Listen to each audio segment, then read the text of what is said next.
Hello once again, my people, it is I, Veed, and welcome back to Temptation's Ballad. Last episode, we saw Artemy pull some god.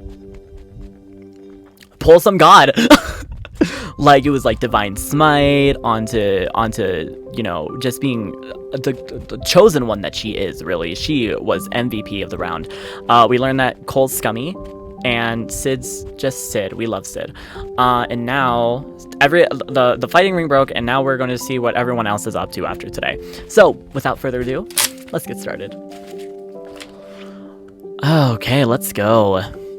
Night had long fallen by the time that Sid arrived home to the Sparrow Roost Inn and Tavern. Business had closed hours earlier. Oh, hello? Hello? Oh, that's not what I... Return! Thank you! Jesus, what did I press? The tavern was quiet and the dining area devoid of customers. Wait, did I do that one right? Hold on. Yes, I did. As Sid climbed the stairs towards his family's living quarters, he could hear his parents' usual squabbling echo through the narrow wooden hallway. With a soft smile, he made his way towards the door. Oh, I can't wait to see his mom. The room was filled with the delicious smell of warm stew as a pot simmered over the stove. Renette Shrikewood doused the flames and carried the pot to the dining table as his wife, Ilya Shrikewood, paced worriedly across the room. Your son's alive. Oh, honey, I'm sure our boy is doing fine. There's no need to fret. Ilya wrung her hands against her apron with great anxiety as she stared at the door. It's so late. Why hasn't Sid come home yet? Oh, I know I shouldn't have let him run out of the adventuring party business. Who knows what kind of trouble he's gotten himself into. Renette chuckled and pulled a serving of cheesy garlic bread out of the oven. The sweet, mouth-watering scent made his stomach rumble with impatience. Me! Just watch, Sid's gonna walk through the door any minute now. He always shows up when dinner is ready. Oh, but... God, you should have seen him this morning. He was doing that thing again with the broom. Plenty of boys sword fight with broomsticks. Let the poor guy have a little fun. Though we should probably have a talk with him about that frog friend of his. What, Betty? Betty's fantastic. Ilya grabbed the broom from the closet and brandished it in air, mimicking her son's movements from this morning. Well, I suppose swinging this around is somewhat fun. Though, play fighting with the broom won't help much in a real fight. I just hope Sid remembers to stay safe. Maybe I should have given the broom before he left. At least he wouldn't have been unarmed. Renette nodded wisely as he finished setting up the dinner table. Ah, yes, the broomstick. Truly the deadliest weapon in an adventurer's arsenal. Despite her worry, Ilya let out a small laugh and waved her broom with in her husband's direction. The way Sid swung this thing around would be plenty deadly. Oops. What did you do? Ilya lost her grip on the broom and she tripped forward. Oh no!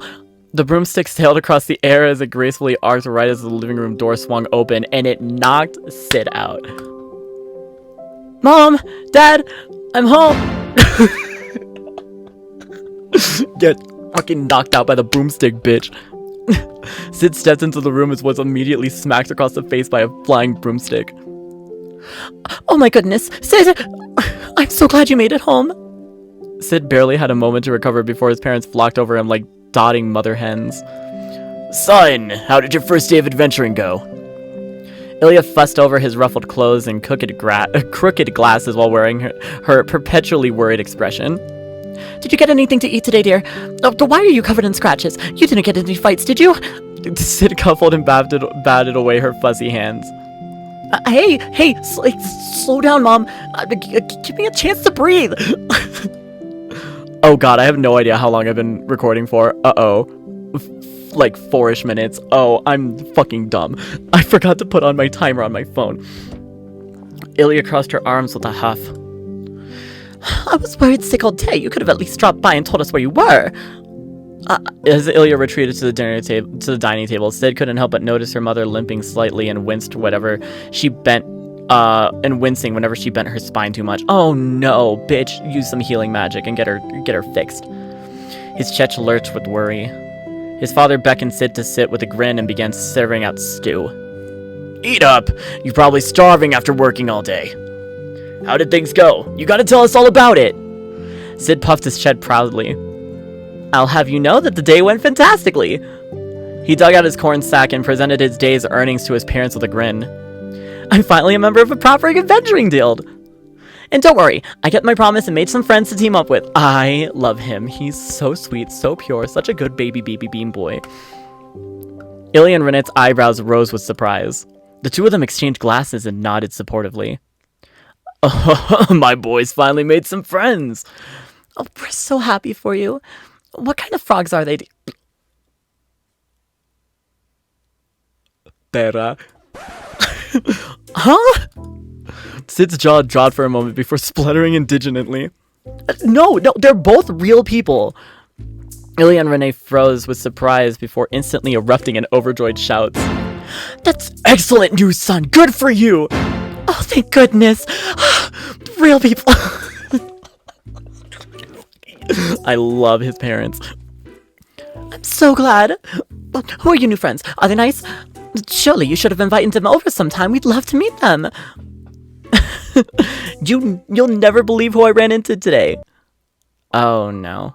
Sid spent the rest of the night recounting his adventures to his excited and thrilled parents. Ilya hung onto every word, completely enraptured as he told his story. Renee kept patting Sid on the shoulder with joyous laughter as he spoke. The stew was delicious as usual, but tonight it tasted exceptionally great. It's because he was a fucking boss-ass bitch. I was a boss-ass bitch. Bitch. I'm a boss-ass bitch. Sid's chest felt alight with pride and satisfaction for the first time in as long as he could remember. See, this was the right thing to do. It was the right thing to do. Where are we going? Marauders District, what's Cole gonna do? What's up with Cole? Papa, I'm home. As soon as Cly opened the door of the Brokemaker Mercenary Guild, he was hit by uproarious laughter and drunken hollering. Oh, God. Oh, right.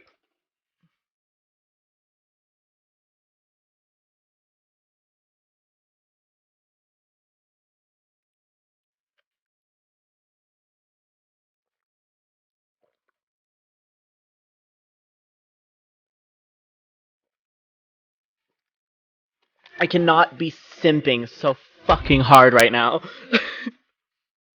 His father was drunkenly singing tavern songs with dozens of other mercenaries, his voice droning with a tipsy pitch. Of course it was.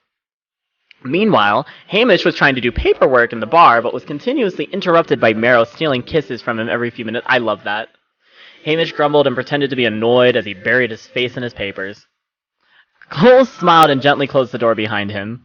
As soon as Meryl caught sight of him, he slammed his tankard of ale loudly onto the table with a jolly laugh. Bitch, you better not have spilled any of that. That was some good money. Well, looky here. My darling boy has returned. How goes your first day back at the job? Was your voice kind of like... I don't remember what your voice was like. Meryl's jovial voice boomed through the building with a deep rumble. Several other mercenaries turned their heads and waved to Cole as he approached his father's table. Cole puffed out his chest and stood a little straighter. Do I ever disappoint? He tossed the coin sack on the bar with a loud thump. Not only did I complete a mission and bring home some loot, I formed my own adventuring guild with 2 fresh recruits. Well, one of the recruits might not be coming back, but still. In just our first day, we kicked ass, broke out of jail, defeated Val, the best fighter in your favorite fighting ring. You should have seen us, Papa! Meryl was absolutely beaming as he gave Cole a rough slap on the back. That's my boy! Yes, and luckily you didn't have to get your loot taken away from you. My pride and joy. I knew you had it in you for greatness. One of these days you'll grow into an even better man than your old papa here. Yeah, but it's not with strength. Beat Val in his own little ring, huh? You become a fine mercenary yet. Meryl slung an arm around Cole's shoulders and pulled him close with a sly smirk. Now tell me, during your great big brawls today, did you fight fair? Cole smirked back knowingly. Of course not.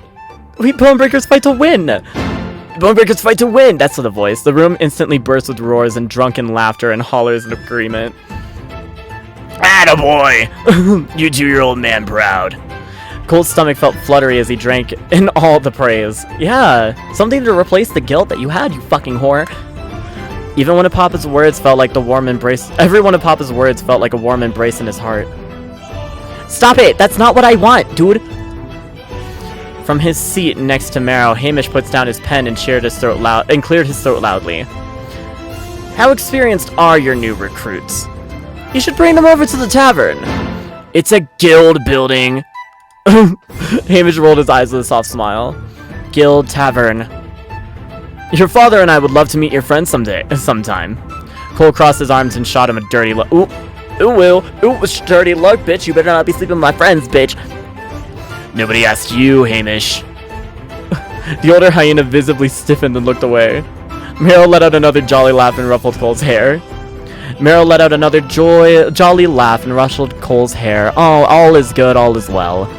What, you scared we'll take your new lackeys from you? Worry not, boy. Hammy's right, you should bring them over. I want to personally see what they're made of.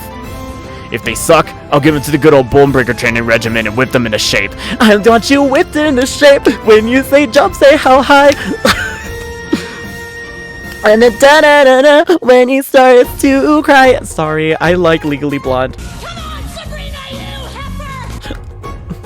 Nothing but the best for my darling son. Actually, I was gonna ask you about this, Papa. Are you free at all tomorrow? One of my boys doesn't have any experience with a weapon. Do you think you can fit him with some equipment and give him a little training tomorrow? Consider it done! Oh my god, I look forward to seeing what your men are made of. Papa's enthusiasm was truly infectious. Cole couldn't help but smile at the sight of his father brimming with pride as he showed off his son's success to all the men in the mercenary guild. His approval filled Cole's chest with a warm sense of belonging. Oh! By the way, Papa, there's something I want to show you. Can I speak to you privately for a moment? Marrow downed another goblet of ale and whipped his face with a smile. Of course, I always have time to spare for you. Oh no, what's going on? The drunken hollies of the mercenary men dimmed to muffled background noise as Cole led his father towards a quiet corner of the building. Marrow's steps wobbled with a hint of tipsiness, his face still placid in a jolly smile. Oh, what's going on? Oh no, what's good? Well, son, what you want to show me? Cole turned his face and took a deep, nervous breath. Well, I just wanted to say that I really appreciate the new loot you gifted me this morning.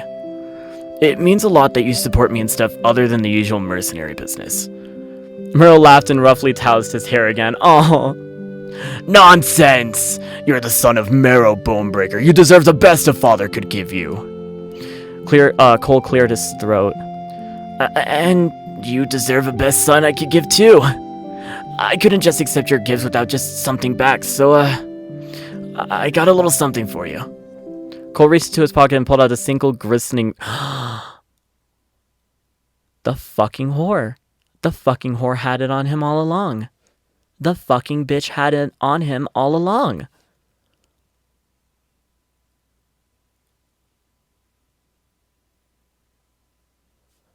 Dude, I'm gonna fucking fight this boy. He held it out to his father with trembling hands. Here you go. One-of-a-kind gem for the best one-of-a-kind Papa. Meryl's jaw fell agape in surprise. His expression soon melted with a warm, heartfelt smile.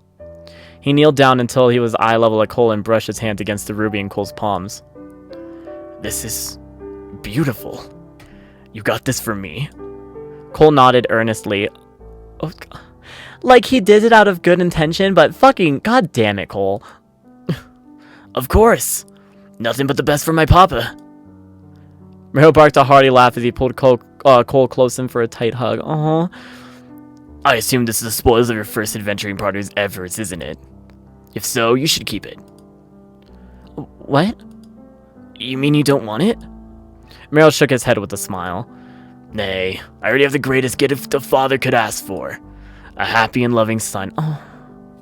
Why couldn't I have this with my dad? God fucking damn it. Cole bit his lip and stared down at the ruby in his hands quietly. You mean it, right? You're not just saying that because you're trying to be nice and supportive, are you? I speak only the truth. No treasure in the world can compare to the sheer joy I feel right now. I love you so much, my darling son. I wish my dad could say that to me.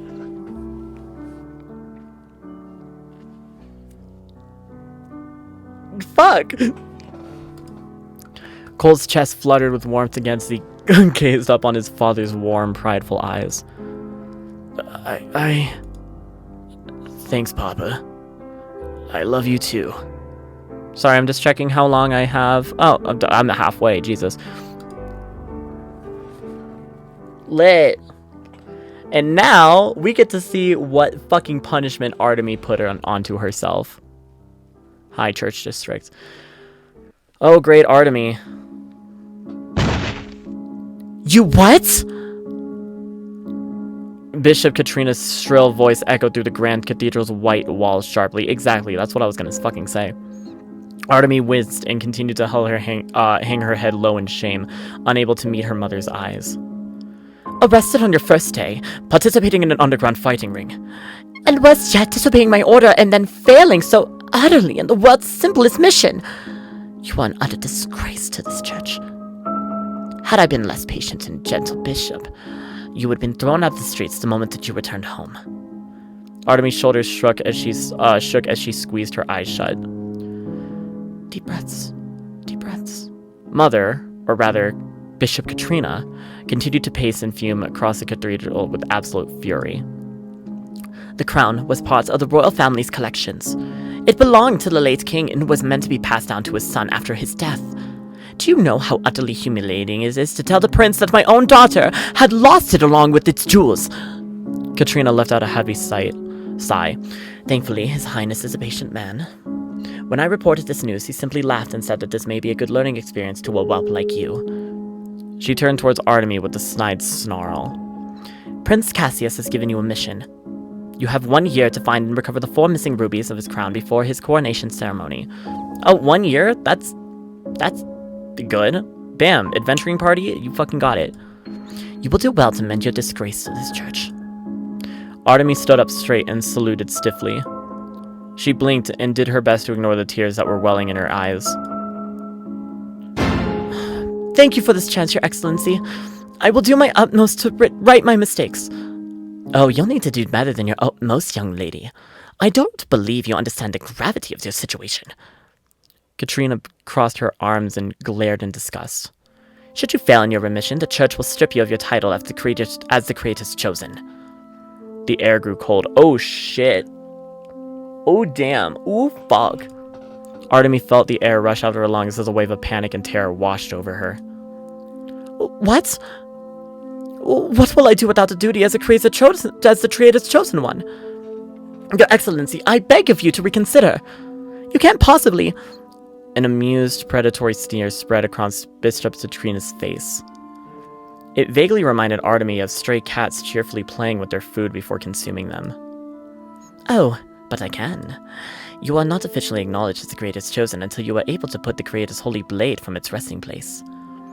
Your current position and status holds a little weight, officially. Her sneer dissolved into a cruel chuckle. And you cannot even attempt the ceremony to receive the holy blade without the church's express permission. Seeing as I am the Grand Bishop of the church, I have the right to strip you of your title and purpose. What a fucking asshole of a mother, dude. Artemy's heart pounded rapidly against her chest. Terror and dread gripped her mind as her breathing deteriorated into ragged hyperventilating. What would she possibly do without her duty? She had trained her entire life for this purpose. The thought of losing it all was a level of despair Artemy could scarcely comprehend. Her vision blurred and the room began to spin and her lungs screamed for air. A soft buzz suddenly echoed through the empty cathedral hall. Ooh, hello? Who might this be? Katrina sighed and fumbled across her robes and pulled out a small arcane crystal. With a tap, the crystal glowed with a soft golden hue. A familiar voice buzzed through the stone with a booming laugh. Oh, hello? Who is she, though? Hello? Oh, it's Grank! Oh, it's the polar bear! Hello! Can anyone hear me? At the sound of Knight Commander Grank's warm voice, Artemy snapped her head up. Air rushed through her lungs and her breathing suddenly felt easier. She trembled and attempted to hold back her tears. Yes, Knight Commander, this is Bishop Katrina speaking. I'm afraid I am an old bear. All this news, strangling arcane crystals and speaking stones are an absolute hassle to figure out. It appears our beloved bishop has trouble with them as well, since I just overheard your entire conversation. Oh. Come through, motherfucking Grank. Bitch, over. We stand this fucking polar bear daddy. Katrina's eyes widen in surprise as her expression scrunched into a disgusted scowl. Artemy, I hope you're doing well. What a day, huh? I would be there with you right now, but I'm afraid I'm busily haggling with the city watch at the moment. Sure enough, arguing voices could be heard in the background of the call. This aggravating fella keeps screaming about how we shouldn't have dropped charges on a wanted exhibitionist hyena. Exhibitionist? Wow, Shiro, I can see that you obviously put a little bit of yourself in there, didn't you? Didn't you? Oh, I can't repeat the rest of this indecency. Grank laughed and cleared his throat. Anyway, back to business. Dear Bishop Katrina, I must ask you to kindly cease all this useless threatening on our Artemy. Sowing seeds of fear into her will not help the situation. Katrina let out a harsh hiss as she gripped the speaking stone tightly. She disobeyed orders. She made a fool of herself in the church. Misdemeanors must be disciplined. Grank's booming voice continued speaking as though he didn't hear a single word she just said. Period, bitch. And you absolutely will not withhold Artemy's title from her. This is an order. Her tone suddenly dipped into a low, dangerous rumble. History will not condemn the creators chosen for losing a lousy piece of jewelry. Young Artemy, while you have long task ahead of you, do not be discouraged by this small shortcoming. You're dismissed. Go get some rest and worry about recovering those rubies tomorrow after you're no longer exhausted from today's ordeals. Despite the fact that Grank could not see her, Artemy bowed her head deeply. Thank you, Knight Commander. I will not let you down again. Katrina let out a low scoff. Fuck you! Go fuck yourself, Miss Mom. Knight Commander Grank Stormburn, you are the one who allowed her this mission despite my orders. Upon your head lies the consequences should she fail. Grank laughed cheerfully. I will happily take this wager. Oh my god. Artemy felt utterly exhausted in both body and spirit when she retreated to her small room. Her eyes could barely stay open, all the sting drained from her limbs. She collapsed onto her lumpy bed with a deep sigh. Some people are born a little disappointing. Cole's previous words rang through her head as she squeezed her eyes shut. That couldn't be true, could it? But Artemy sighed again. After all the mishaps from today alone, she couldn't help but think that there was little truth to his words. She rolled over an uncomfortable, lumpy mattress and was abruptly met with the sound of crunching paper. Oh, crunching paper, bitch! Huh? She fumbled in her hands along the mattress and received a small piece of paper. A letter? Her heart skipped a beat as she instantly recognized Knight Commander Grank's messy handwriting. Oh, we love a bitch that has messy handwriting. Me? She quickly unfolded the paper with a small smile on her face in spite of her dreary mood. Hello, my dear pupil. There it is. I apologize for being unable to meet you in person at your first meeting outside the church district, and I am busy organizing recovery teams for the royal family and sorting out this illegal fighting ring business. You deserve better than a dusty old letter with my atrocious handwriting scribbled across it. Warmth fluttered across her cheeks as she let out a small laugh. Oh, Knight Commander. I know you must be in a horrible state after the verbal beating your mother no doubt gave you. Do not listen to a single word of hers. You must be feeling terrible, but know that these feelings will pass. Failure is a part of life, and everything is a learning process. Though failure is a ruthless teacher, take this as an opportunity to improve. You will only grow better from here on. And look on the bright side. You finally experienced your first day outside of the church district. Was it fun? Exciting? Surely it could not have been entirely bad. I wish to hear all about it once I've returned from my tasks. Prepare to tell the tales of your adventure when I return for our usual tea and cookies session. Did you make any good friends? Artemy reached at the end of Grank's letter, her smile fading. She folded up and leaned her head back, staring quietly at the stone ceiling. Bitch, She likes Sid, but now she's questioning Cole. I don't know. She closed her eyes and let the silence of her cold room wash over her.